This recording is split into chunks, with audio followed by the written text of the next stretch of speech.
As a part যেটা আমাদের অবৈধ নির্মাণ আমাদের সিআরজেড এলাকার মধ্যে যেটা আমরা চালাচ্ছি অভিযান, যে part of that Mandarmani coastal থানা এলাকায় স্পেসিফিক অভিযোগের ভিত্তিতে দুটো কেস এই লাস্ট 3-4 দিনের মধ্যে রুজু হয় এবং তারপরে মন্দারমণি থানার তরফে 32 জনকে অ্যারেস্ট করা হয়েছে এবং আমরা তাদেরকে কোর্টের কাছে আমরা ফরওয়ার্ড করেছি।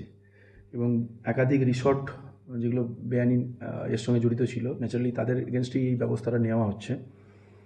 তো যেটা আছে যে আমরা ওই এলাকার যেগুলো রুল এবং নর্মস আছে, যাতে এটা আমাদের একটা রাজ্যের মূল আকর্ষণ এই পর্যটন এরিয়াটা, তার যাতে সুস্থ স্বাভাবিক পরিবেশটা বজায় থাকে তার জন্য আমরা সতর্ক থাকব।